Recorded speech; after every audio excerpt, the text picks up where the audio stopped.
بالعالمين والصلاة على سيدنا محمد صلى الله عليه وسلم. waxaan maanta jecelahay inaan dadka xasuusiyo hore waxa la inoo yiri ilowsho dhawaa maamulba wixii xasuuq ka dhacay dalkan raadkiisa qoyanaa ayaan iska ilownaa waa ogtiino maalin uu taxala xusiyay Yurub ay xusisay France lagu xusiyay dadkii ka dhintay lagu xasuuqay dagaalkii koowaad ee adduunka maanta waxa weeye 27 July waa maalintii dadka gasiiro lagu xasuuqay ee Israa'iil inta guriga laga soo baxay reer ahaan loo dilay waa soddon guuradii weey waa jiraan xasuuq badan oo ka dhacay Hargeysa Ceergaaw meel kasta ka dhacay laakiin kan taariikhdiisa ayaa maalintan waxa ahayd 17 waxay ku soo beegantay soo maanta markabkii xoolaha ee ka baxay berbera oo ilaa hadda xadnimo yahay waxay isweydiin leeyahay iyo xasuuqa ka madaxaha yaa fuliyay waxa fuliyay Maxamed Saad Bare maanta xoolaha Soomaaliland hal xadnimo yaa yiri waxa weeye in farmaajo waxa weeye history repeats itself waxa weeye adeerkii waa Maxamed Saad Bare سموك ما أنت حبدي تسوي نلاقي سوي قارو هاي معيشتي أيوه أنا قاعد أتكلم وهذا شرط تيجي لها ممكن بدحوني سودقي وردتك كلا صار وحليه دون صوماليه كلا صار حسن الشيخ باها مدحويني شيخ حسن باها شيخ شريف باها وليجيني يا الهين معيشة سومال لهن لقد ما تكلم ما عنده حوي وحتى سنة توسسها إن سيجارة وفرماشيو كوريدا وماشي كو هايستا إن الله دعالم يعني وحلا يابلا لكن نك وزير كأله يروح الدنيا إنه نافق حوالها بقى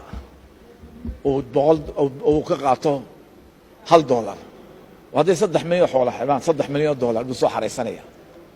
طبعا كنت أقول كماشة فديا inay yihiin dad xaalufinaya oo doonaya ummadda lacagteeda ursadaan badii bay iibiyeen oo ogtihiin Norwegian iyo laga iibiyay shisheeye waa ogtihiin ciidamo shisheeye keeneen marka waxa weeye group u soo talagalay inay Soomaaliya hadana dagaal sokeeye geliyaan iyo isla aarsada xaalufiyaan dhaqaale urursanaya لكن واحد سويدين له إنه ينمي حوالين بنا جبوت ومريا قيلين باكو تشبيا بورة جبوت أرجعيني باك جبوت ودكتين ما الآن حوالك كله في كنايين ما واحد تحسين توصل إلى هندت شربع إن ما أنت لين هويستو إلى حوالين لوي مادو ما عليها هاي الشعب غير سومالان هل كان كيبو بلامي هاي سديغانينا خلاف دحين جوجيا حدينا بربرنا ما جري غير كلي نقول يقب قدينا waxaan walaal wada adoonsanaya waxa la soo celinaya saacada 1988 kii formaat soo celinaya waxa leenahay dadkan waxa jaala ahayn ee USC ee dhibaatada ay ka keenay marka midida u dhiibteen ragii shalayto dadka ka xoreyseen ciyaalkoodii waliba ciyaalkoodii aga qoraysan waxa leenahay dawladeena iyo shacabka Soomaaliyeedna waxaynu shilin haysano waynu xoog isku geena ciidamadeena dhisnaa wayna ciidamada la dhisaa hadaynu baqtiino xitaa wayna cudud samaysanaa saana mar dambe never again bay dhahaan yahuudu inaan genocide xasuuq dambe nagu dhicin in mar dambe dhulkeena la sheegan waxa leenahay kuwa dibadda ka soo qaylinaya واتساب كذا قبيلة كجاه ليها وون فاملي بانه ون فاملي هو ون فاملي ماله هلا تشوتشيو على هاي مامك محمود سلامة انتوا يسكو كان درو ينوك اللي تجي ولا حبت أنا ندوس سوريين ويسكو كان دري تدخل قبيلة هان كوبر الحوسنة أيام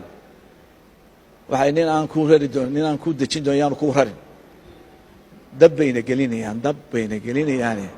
niman taariikhda soomaalida ee taraadhiishka reer miyiga ahayd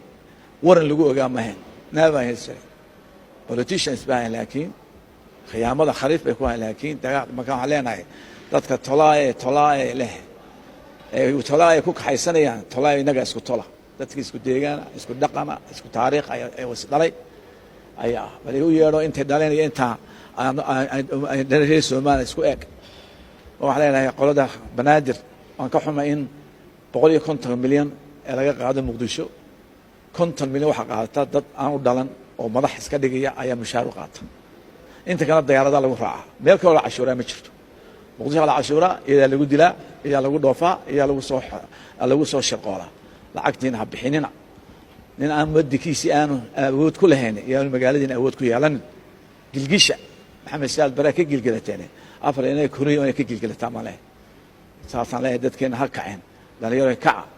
nacaska xunay inta lacag ay rasiyo wajsab ka soo caytamay Soomaaliya ka qabaabay iska celiya maanta waxa weeye waa maalin murugale waa maalin murugale 30 sano ka baad السلام عليكم ورحمه الله وبركاته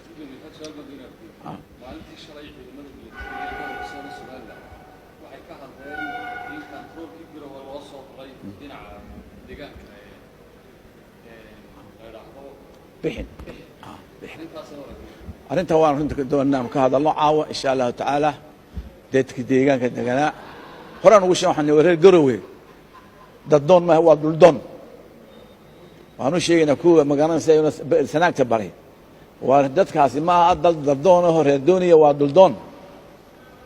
way soo 20 kilomitir bay soo galeen dhulkan ee arintaas waxa weeye wax xilib saaray markii horeysa dadka deegaanka leh in dalku dhulkooda daafaca dawladdu gacan siisa arintaas waa in laga gigishaa weeye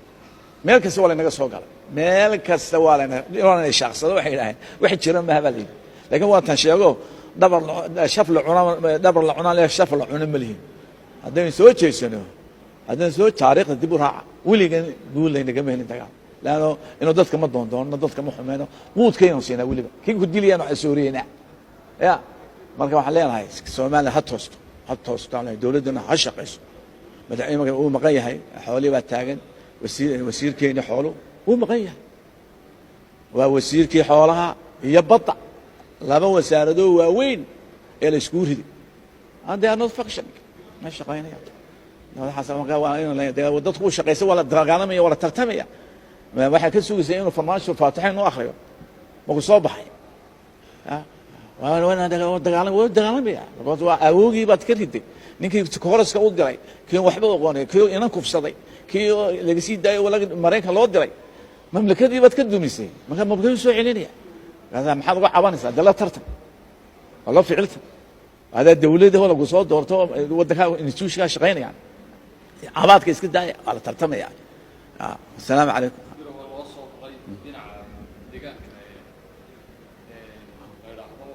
bixin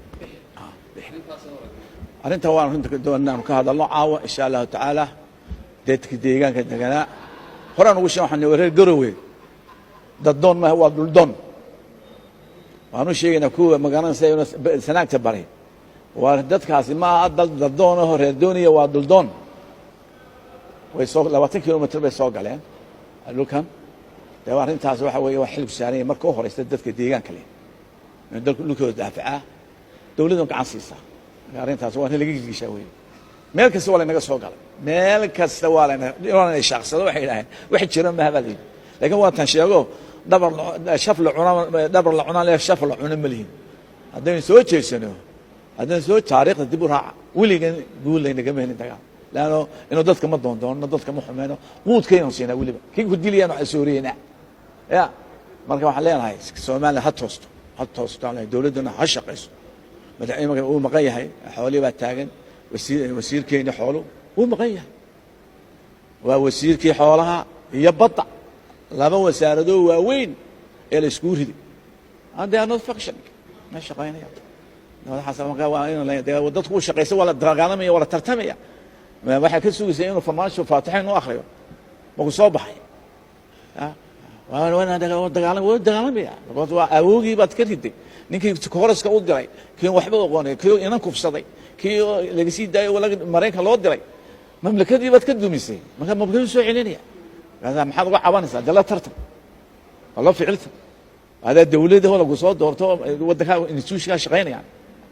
cabaadka iska daaya waa la tartamaya. Assalaamu calaykum.